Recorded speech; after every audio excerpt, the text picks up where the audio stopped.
and then we can get into the questions. Hey y'all, I'm Dr. Standifer, BGV. I'm known as Dr. Stan. I'm a board certified internal medicine doctor, and I am a medical advisor here with BGV. And we do these webinars to get people engaged, reduce the health confusion out there, and I'm always excited to be here. Yes, and we love Dr. Stan. She is so educated. Y'all, she calls herself a nerd, so she's always going to get sciencey. Okay, so be prepared. And yeah, we're about to get started. Are you living or just surviving? This is your diet guide to stress relief. So the first question, this is a really good one. But first, I want to start off by asking Dr. Stan, what is stress? Because we're talking about it, but we need to know exactly what it is. Yes, and I'm so happy that we started off with this because stress, number one, can mean a lot of different things to different people. But being the physician scientist that I am, we're going to talk exactly about what stress means in the medical world. So, most times when people refer to stress, they're referring to the elevation in their cortisol levels. So here's the thing, I think a big thing in the world right now is everybody's on this hormone balancing. I need to get my hormones balanced and check my cortisol levels. So here's the thing. I don't know if people know this, but we spend literally years in school learning about these things in endocrinology.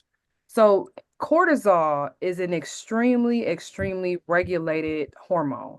And how it works, you can imagine your brain your brain sends a signal to another part of your brain that then sends another signal to different organs in the body. And that's kind of how that cascade works. When it comes to cortisol and stress, it's all regulated through what's called an HPA axis. So it's going from brain, a chemical hormone is submitted from the brain, goes to the pituitary gland, and then that pituitary gland sends another signal to the adrenal glands. And the adrenal glands sit on top of the kidney, and those adrenal glands secrete hormones, and one of those hormones is cortisol. So cortisol, as you just heard that cascade, cortisol, when it gets too high, there's a signal that goes back to the brain to tells the brain, okay, stop sending more What did signals, you make they more. lied and said So they it's sent you to very, Big Mama's very, house? Be uh-oh, y'all outside, gonna help have Big to Mama on the phone. mute y'all mics What's so y'all wrong? Everybody just mute, please. Everybody make sure y'all are muted. We got to hear Dr. Stan. Beautiful, beautiful. So, like I was saying, that cascade from brain to pituitary gland to What adrenal is on gland is very like bagels? organized cascade. Bagels? And it's kind of like you need that cortisol level when it's high, it goes to the brain and tells the brain to stop sending signal to make more. So point is it's a very regulated system. It's very regulated. And cortisol levels can change depending on where we are in our stress levels and that kind of thing. Thank you. So now we got our background, y'all. Now we're going to jump into the question. So, stress is something that many of us have learned to live with, but how is chronic Hey, stress girl. specifically impacting the health of Black women on a deeper level? So when it comes to stress and chronic stress, so when we talk about stress, stress is a very mandatory thing in terms of life or death. So back 100 years ago, prehistoric times, what happened is that stress was a very important hormone that drove the fight or flight response. That fight or flight response was necessary because it signaled Right now. back in those times we would have to have people, if there was no food Right around, now. cortisol levels will go up. Those cortisol levels would then signal, okay, we don't have food. So stress at the time of those times was there's no food around. I need more food. And that's kind of where that comes from. So again, stress can be a good thing, but the problem is that when it is you're chronically in a stressful situation.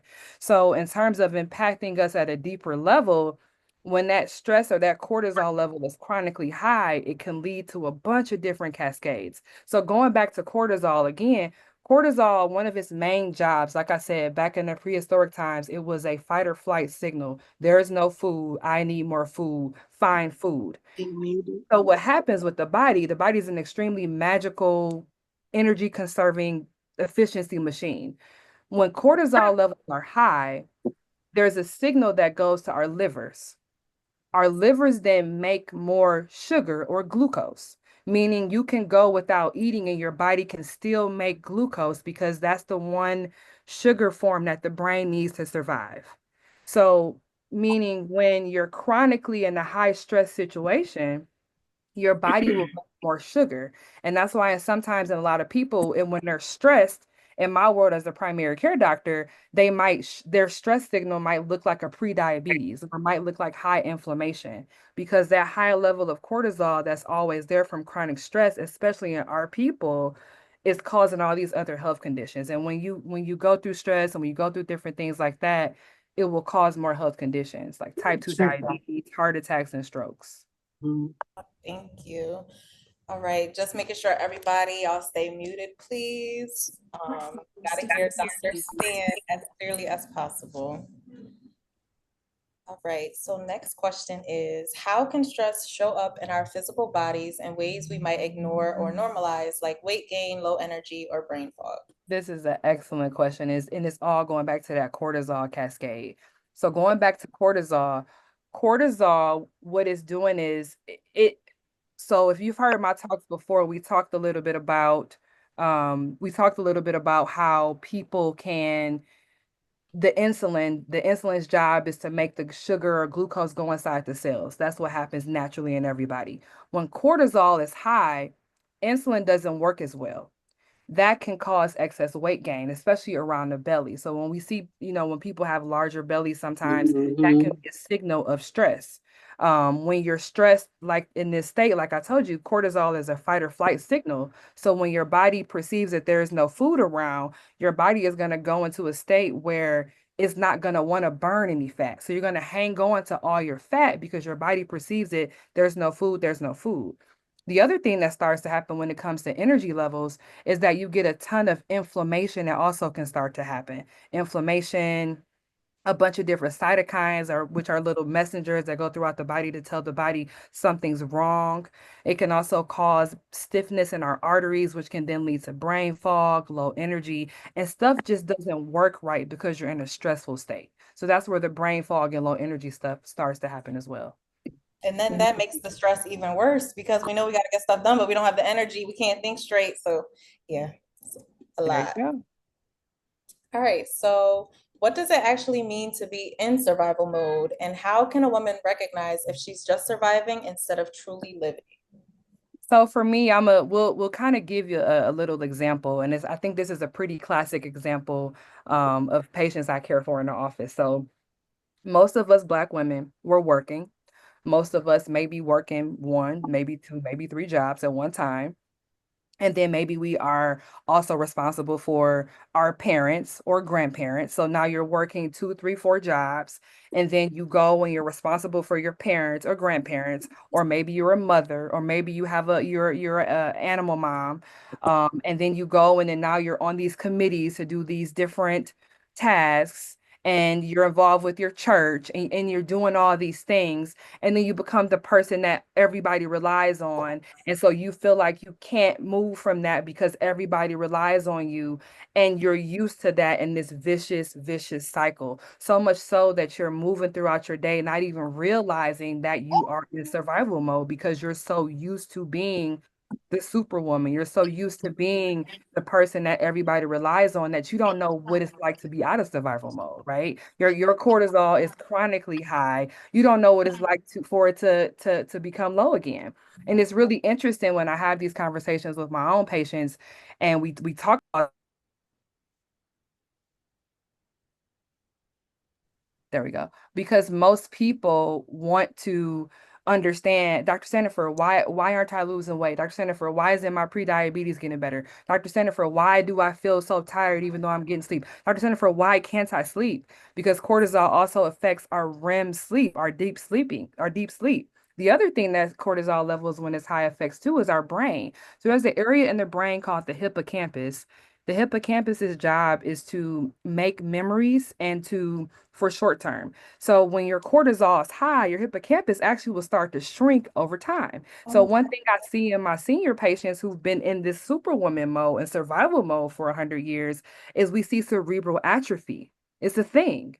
And I think the problem with us as Black women, we're so used to being that person and that girl that we don't know. So in terms of recognizing it, I don't think we're recognizing it until we're out of it, until we're able to get into that soft girl era, right? So I think it's really about checking and making sure, did I do something for myself today? Did I take 15 minutes out of my day to fill my own cup? What did I do for me? You know, I have some women, I'll tell them before you go in the house to be a mother or be attend to your family members, sit in that car for 20, 30 more minutes. It'll be all right. Whatever is going on, gonna keep going on, but you need to take care of you.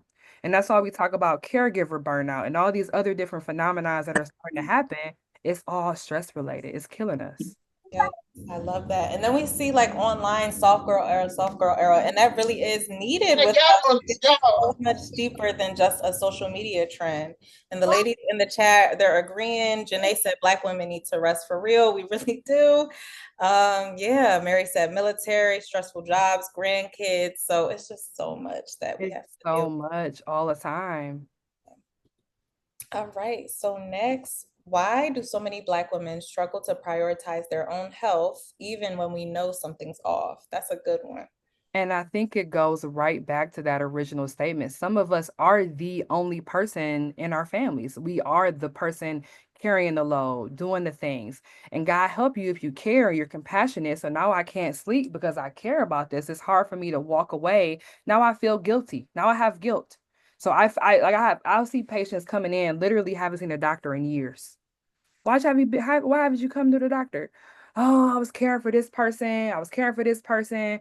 That person made it to the doctor, but you didn't. And Mm, so I think it's this guilt. And so we have to also learn to give ourselves permission to take care of ourselves and permission to put ourselves first. Because if we don't, the negative things are going to continue to happen. yes, I see a few comments in the chat. This one, she said she's the go-to person for her husband, her parents, and her two children. She's starting a business. She says her cardiologist says her heart is overstressed and she has aortic swelling. Wow. Yep, we're seeing it all the time. And I think the biggest thing where I tell people, delegate. Even myself, I'm a mother, I'm a wife. I have two children, two young children. I'm a medical advisor. I wear a bunch of other hats. I'm a professor. I do all these things. So I have to put in my schedule time for me. You Mhm. have to, and then you also have to delegate. Yes. You have to, otherwise we will we will perish. That's Oh, just what's happening. all right. So, can the foods we eat actually increase our stress levels without us realizing it? Yes, they absolutely can. And if anybody's heard me talk before, I am a big proponent of no processed foods or as little as you can, little to no preservatives. Because again, when you eat something that's processed, not real, made in a factory with a bunch of junk in it, your body is going to taste that food as something nutritious. It's going to send a signal to the brain, tell the brain, hey, I'm getting this nutritious load in my gut. Here it comes. It gets to the gut. Nothing nutritious ever comes out of it. A lot of these foods that we're eating too are causing inflammation. I'm actually doing a study right now in my office where we're looking at certain foods when people come in eating the different fast foods and all these other things and how people's what are called CRP and ESR levels are going up. So markers of inflammation are truly going up.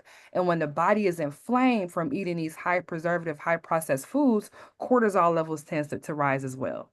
So we can also be doing ourselves an injustice by what we're eating or not eating too. We had a question from Janelle in the chat. She said, what are some examples of processed food? So I'm gonna just keep it nice and plain. If it's in a box, if it's got a bunch of dye in it, if it's in a bag, anything that comes from a window, so your fast food, so that quick fast food. And then you can even check it out yourself. I mean, me and my kids, we did a couple of studies where we left different fast food brands out to see if they would rot or decay. And they didn't. Like we left a couple French fries out from some very popular chains and they didn't decay. And if you leave, some fruit out or a potato out, it's gonna turn brown. It's gonna go through the decay process. So anything that has a longer shelf life has an element of processing in it because nowadays food is about processing and preservatives so it can last and also mass production for food. Sure. Okay, so what are some nutrients or meals that naturally help the body handle stress better, especially for women in their 30s, 40s, 50s, and beyond? Yeah, so my favorite is magnesium, and I think that's such an overlooked mineral that we don't get enough of. And a lot of it, traditionally, I would tell someone, "Where do you get magnesium from, Dr. Standifer?" I would say, "Hey, go to your local fruit market, get some fruit." But oftentimes nowadays, the fruit isn't staying on the stems long enough to absorb all the nutrients, which is why supplementation is so important. But magnesium is excellent at helping to regulate the cortisol levels. Magnesium glycinate and magnesium threonate, those are phenomenal in terms of regulating that cortisol, helping the brain not perceive, because it's also about how the brain perceives cortisol levels as well. So magnesium is excellent. Vitamin C is actually a cofactor in one of the processes that actually help to break down cortisol. So vitamin C is also a phenomenal element too. Um, and vitamin C and then omega-3 is also phenomenal in reducing cortisol levels as well. And you can get those from like your salmon, sardines, different things like that. And we also have omega-3 here at BGV as well. Yes, we have both the magnesium and the omega-3. So if y'all want to load up on your supplements, definitely check out our website. Just a quick question. Someone asked what time of day to take the magnesium. I always have people take it at night, especially if you're a person that's chronically stressed, you have trouble sleeping, because the magnesium glycinate in particular will actually help to calm the brain down. It has what's called like a GABAergic effect, meaning that it's going to help control relaxation. And so taking it at night can help the brain kind of calm itself down a little bit. Okay, thank you. Mhm. All right. So, how can supplements support women dealing with chronic stress or burnout? And are there specific ones you recommend for Black women? You kind of already answered this, but if there's any additional, let us know.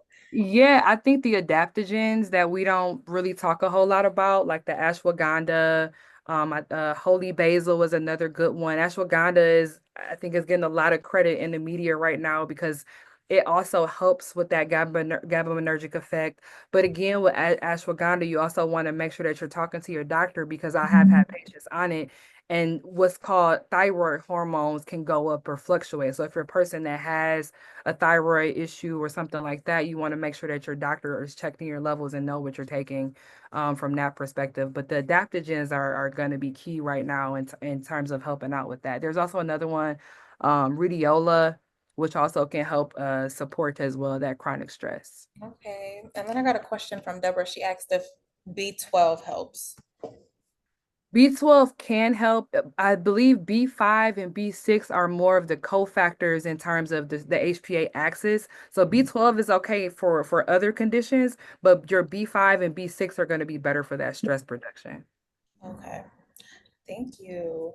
So this one says, can a vitamin or mineral deficiency feel like depression, anxiety, or exhaustion? Absolutely. My favorite, vitamin D, that like vitamin D being low, and it is low in about 87% of us right now. It can make you feel tired because remember, vitamins vitamins are so every single process that happens in your body. Uh-oh. Every single process that happens in your body is a reaction. It's an enzymatic reaction, and we've had to study all these over the years. And so think of it like this.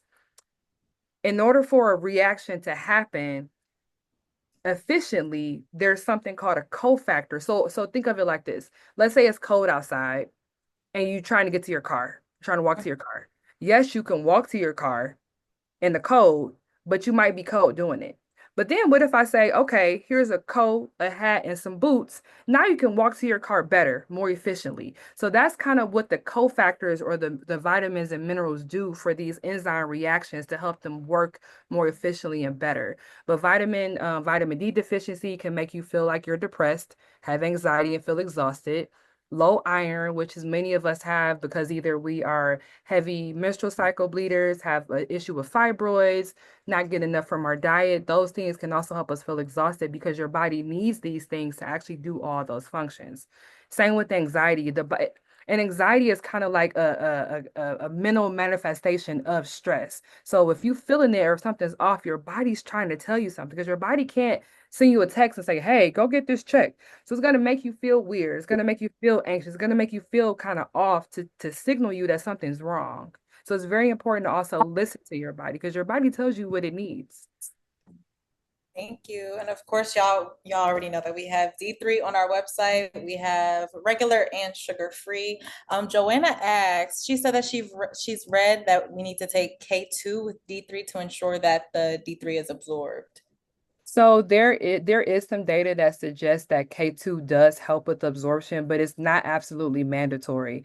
And that's what I love about our BGV vitamins is that our BGV vitamins do the job of getting the vitamin D up without the additional K2. Nothing wrong with the K2, but definitely can't help it improve its absorption. Thank you so much. And y'all make sure y'all aren't scribbling on the screen, messing up the beautiful presentation. Okay, so what does stress relief look like for busy women and caregivers? And how can we start moving from survival to feeling grounded and well? I think it I think you have to ask yourself every day, have I spent at least 20 minutes doing something for me? Have I filled my own cup before I go and pour my full entire cup out? I think that's the first question. And if you're a busy person that's kind of all over the place and doing whatever, schedule it in.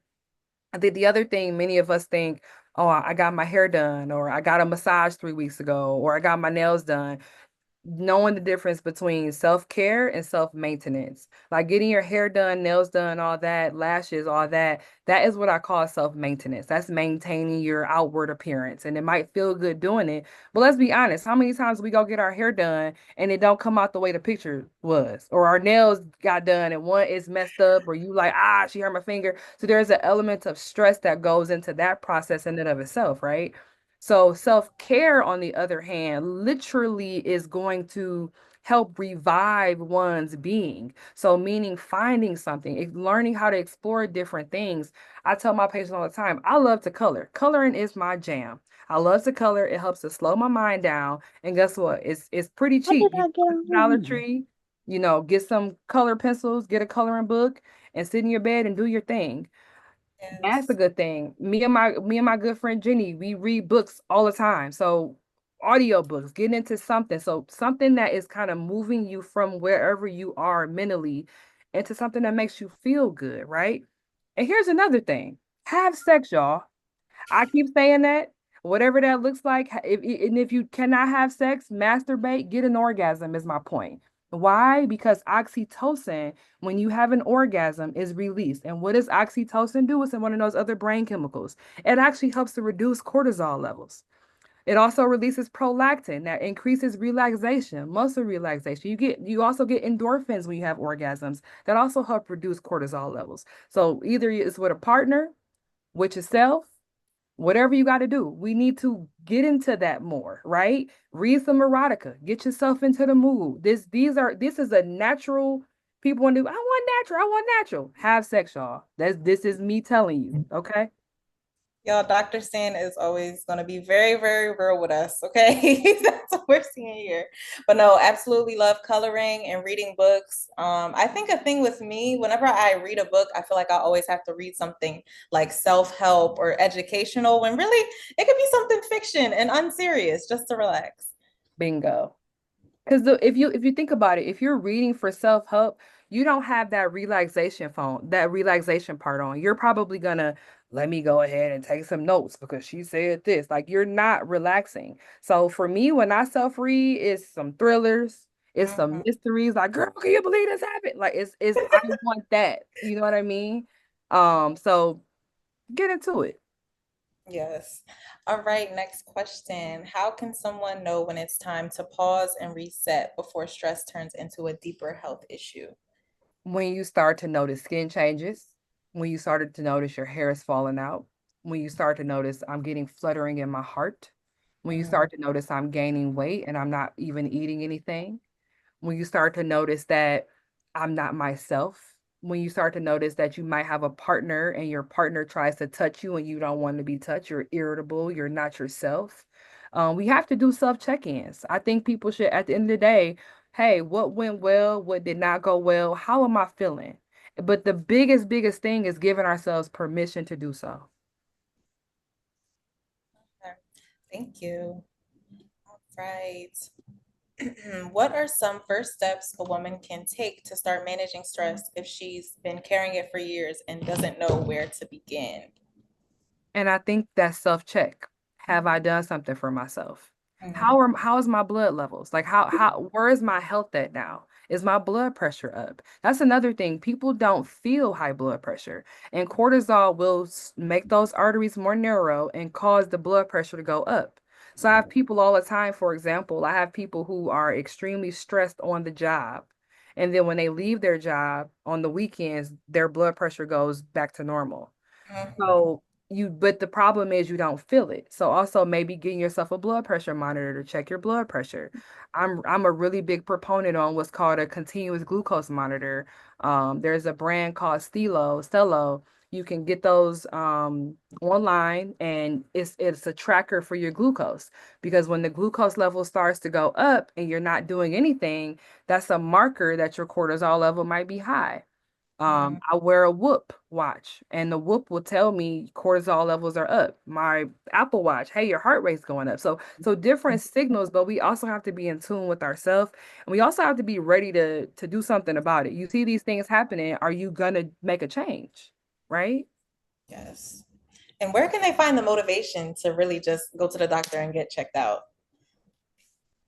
Asking yourself the question, do I want to be here in 20 years? Where do I see my life? What do I see my life looking like in 20 years?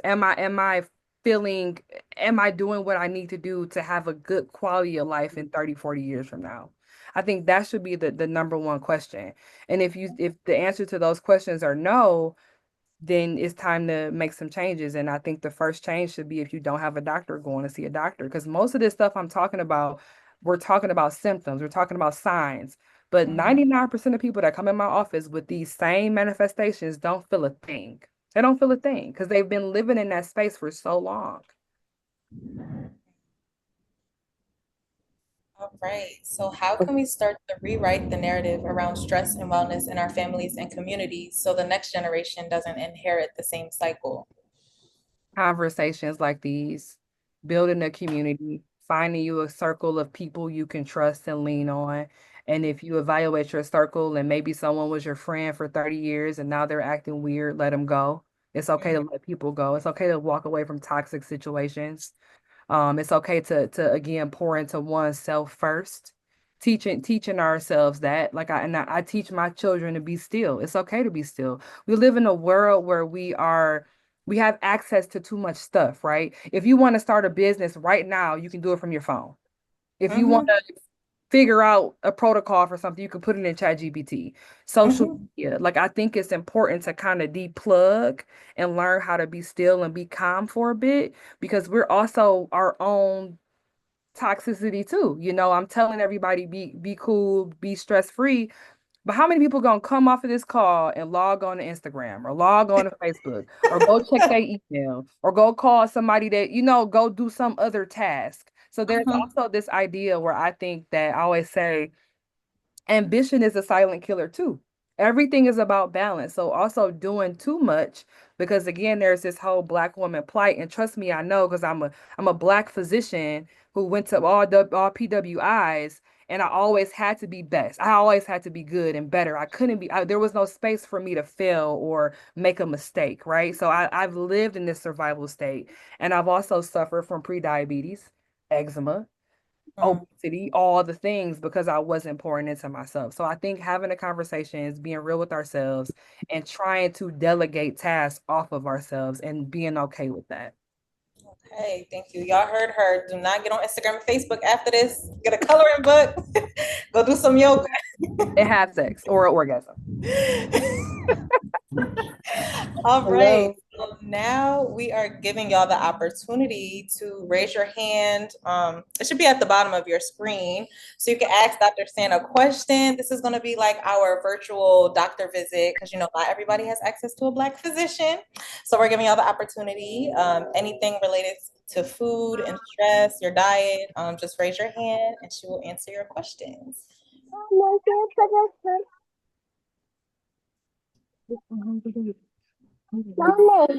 I know y'all got questions because y'all was keeping them in the, okay. Can't Go ahead. find the hand raise. The hand raise, it should be like at the bottom. It's like a bottom bar. And it's just the outline of a hand. But Jamie, you can go ahead. Yes, can you hear me?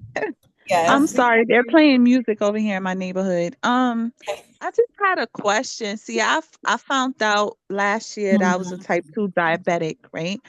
And the doctor put me on metformin and Manjaro as well. And now I titrated up to 7.5. And I just ordered your what is it called? See, my memory is like I get brain fog at certain times of the day. Um, good God, what is it? It was the powder I ordered. The The collagen powder? Yes, the Okay. collagen. Yes, that's it. Do you have any advice for me? In terms of the collagen or Manjaro, or which part? Manjaro, like, you think I should stop it? I'm like, oh God. So I don't want to overstep. I would like have to see your labs. I would have to like get some more information before that. I think Hmm. for type 2 diabetes, Mounjaro is a phenomenal medication. And for those who don't know, Mounjaro is a GLP-1 and GIP. So Hmm. we're managing diabetes through the GLP-1 system. And overall, Mounjaro is a great medication, especially if you suffer with obesity. Again, side effects are going to be some nausea, some constipation. I don't know if you've experienced any Right. of those things. Um, Right. you have.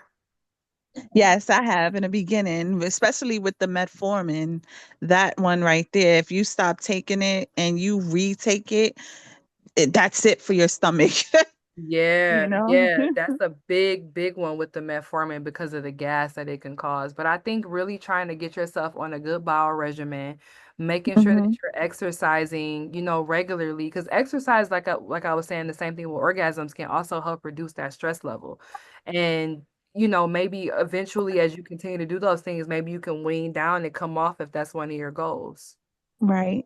Hmm. Thank you. You're I'm going to welcome. continue on ordering all your vitamins. And thank you so much for taking the time out to answer our questions and Of doing this. course. Thank you for being here on this evening. Thank you. Now we're gonna go to Deborah. Okay, thank you. Hello. Hey. Hi. Okay, my issues, I'm on the Marjorie too, but which I'm not having an issue with that at this time, I don't think. But my hair has fall out incredibly for the last couple of months. So I started the girl your hair vitamins, but do you have any other advice? It's That just yes, that is definitely a side effect that we get from the Manjaro. I would make sure your doctor is checking your iron levels, make sure your doctor is checking your thyroid levels. And then also while you're on the Manjaro, because most people don't really have much of an appetite. So what starts to happen is that your body starts to break itself down to kind of feed itself a little bit. So making sure that you get that protein in. So your goal when you're on a GLP-1, you need to make sure you're getting a ton of protein in a day. And that should help with the hair. And then if those things don't help, you can also see a dermatologist to make sure that there isn't anything. Because when people go through perimenopause and menopause, there are certain forms of alopecia that can mm, start to develop, and those conditions require a whole separate line of treatment. okay, But I would okay. start with the protein. Okay, great. Thank you so much. And again, thank you for taking the time to speak with us as well. No problem. Thank you, Hey, Deborah. Kimber, you come listen to Black Girl right quick. Next, we're gonna go to Nay. Hi, how's everybody doing? Good. How are you? That line dance together.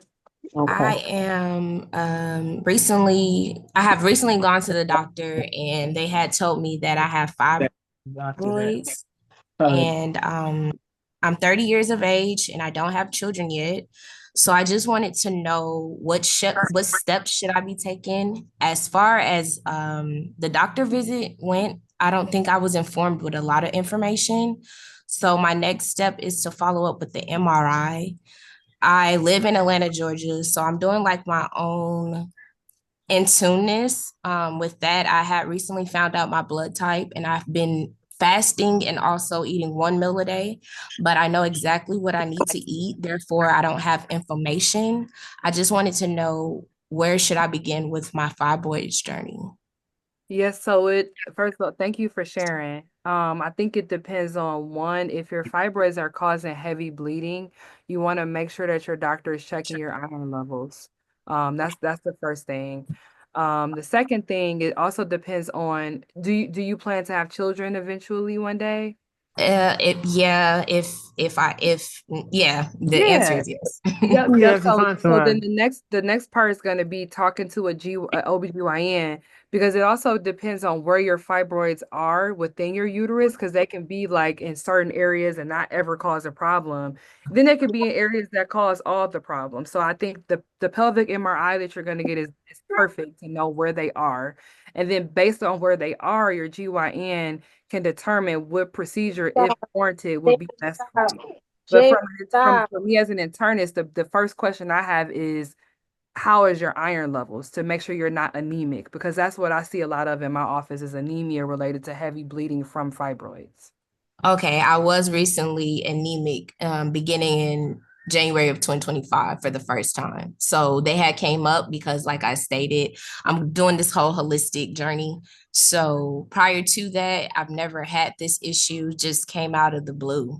So I was very low with iron, and then I ate a certain way, and all my levels came up. That's amazing. So That's yeah. Good for you. Good for you advocating for yourself and go in those rooms. You ask questions, you bring a notebook, bring a friend, and a good doctor. Like, I love when my patients ask me questions, because that means you're engaged with your health, and it's not just me doing everything. So doctors Right. should feel well. There's a couple let me out. What I'll do is, if you can put your email in, send it to Mira, and then we can send you some names of some doctors down there too. I have quite a few friends down there. Okay, thank you so Yep, much. you're welcome. All right. Nate, just send me a like direct message on here and I'll get that to Dr. Stan. Okay, y'all, we have Okay, I will. questions. I got about 8 minutes, so I'm gonna try to get through y'all quickly. All right, Stephanie, you can go. Hello, ladies. I hope y'all having a great evening. Okay. I have a question about Black Girl Vitamins. I have just about everything that you provide. And so I wanted to know, is it okay to take them all together? I'm familiar with what time of day I should take which supplements, but is it okay to take them all? So that's gonna depend on, it's kind of hard, because I don't know what other medications you may be on. Because I am on other medications, yes. the best, safest, most doctor answer I'm gonna give you was to bring what Mm-hmm. you're taking to your primary care doctor, because some things can affect absorption of other things. So I would bring everything that you're taking into your primary care and ask them for a timeline regimen on when you should be taking your supplements in comparison to your home medications. That's the safest thing I'm gonna say. Okay, thank you so much for that information. I appreciate it. No problem. All right, thank you, Stephanie. We have Joanna next.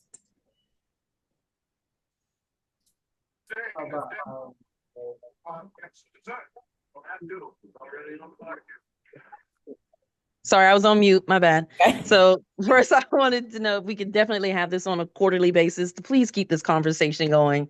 And second, I love the collagen. I can see the difference because I need help with protein and muscle gain. I lost a lot of muscle after a foot surgery, and I was down much longer.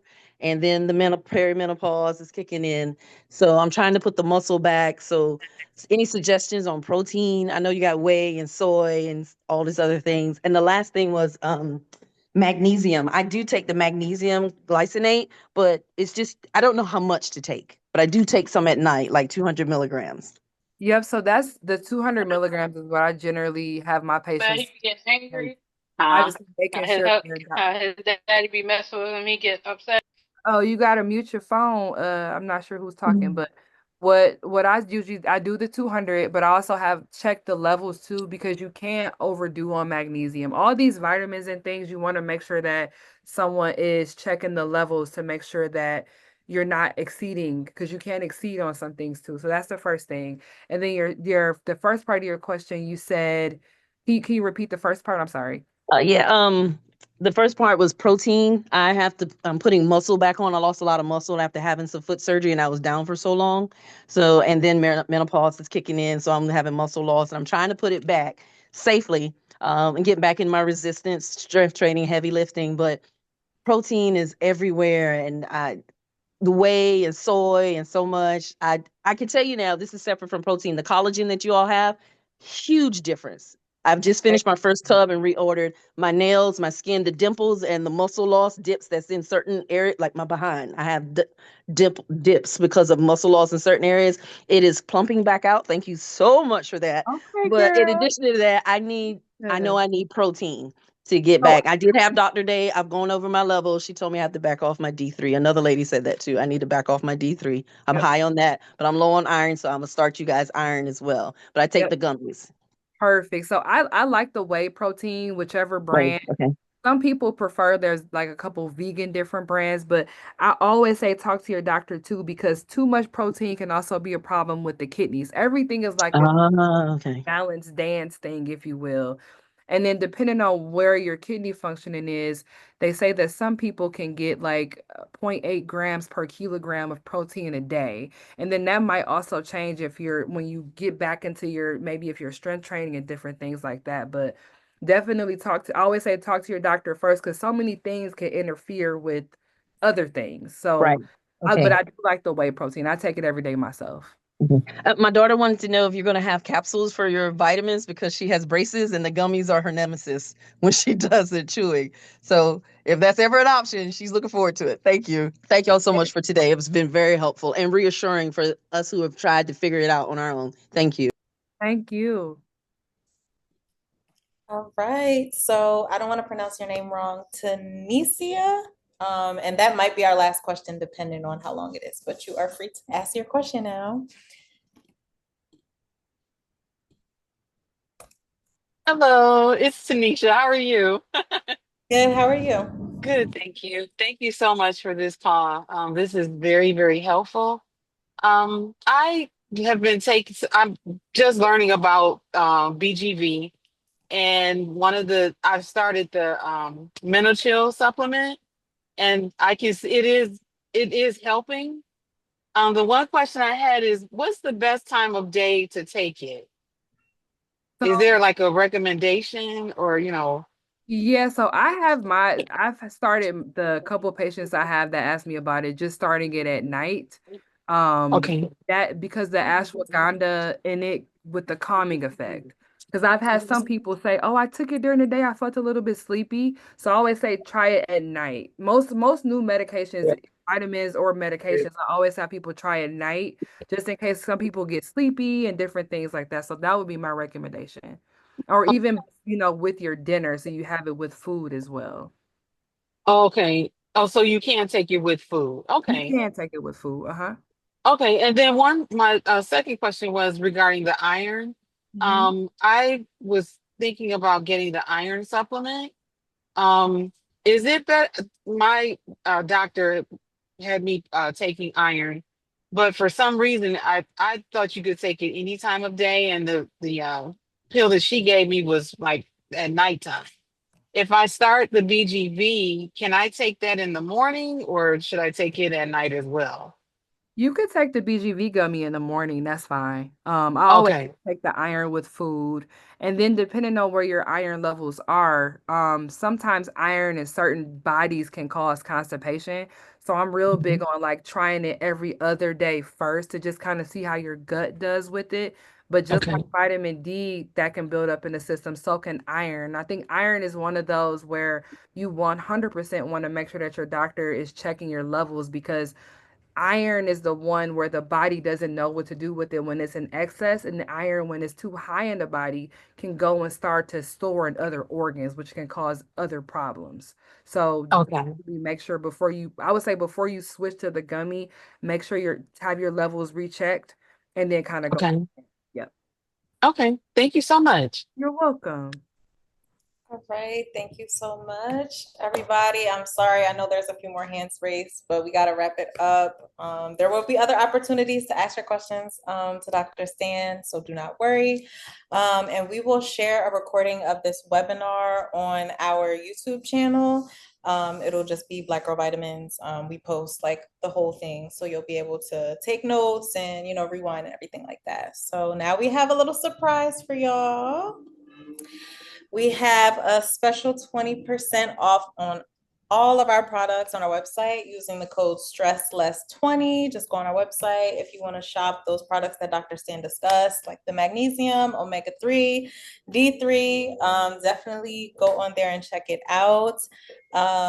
Thank y'all so much for joining us. Jessica dropped the YouTube channel link in the chat, so make sure y'all click that and subscribe. We appreciate y'all so much. Thank you, Dr. Stan. She's so educated, y'all. Can you drop my Insta on there too? Because I do a bunch of like rando videos on my Instagram. So if you guys want to check those out too, happy to help. Okay. Jessica, if you're able to do that, please, because I don't know if I can right now because I'm sharing. But yes, thank y'all so much. Jessica, if you wanted to say anything before we wrap up, feel free to do so. Dr. Stan. And if not, yes, I can go ahead and have say a good night, y'all. Oh yeah, go ahead. Go ahead. Well, hello. Thank you so much for just joining us. We actually do have a webinar also with Dr. Standifer as well, happening May 1st. So I'm going to go ahead and add the link, and it's going to be about perimenopause, menopause, and just like supplements to take and all that. So I know you guys said that y'all want us to have a webinar on that. Well, guess what? We having it on May 1st. Okay, y'all. So I'm going to go ahead and add it into the chat so y'all can go ahead and sign up for it, because you guys can register, and we're doing it with a brand called Jayla Health, and we're very excited for this, and we're very excited for this conversation with Dr. Standifer. Okay, y'all. So make sure y'all go ahead, sign up, and I'm gonna go ahead and add Dr. Standifer's Instagram because her Instagram is lit. She has all the information that you need and that you're looking for. Okay, I'm gonna go ahead and add it right now. But thank you so much for this as well, and just being here with us on this beautiful Wednesday evening / afternoon. Okay. Y'all make sure you register for that webinar next week. It'll be great. Jess and I will be there. We're all going to be there. So make sure y'all join us and learn all about perimenopause. Yes, and I just added Dr. Standifer's Instagram as well. Okay. Somebody said black man vitamins. I wanted to tell y'all, so my husband takes the D3 and the one a day. So just saying. Oh, okay. Vitamins are vitamins.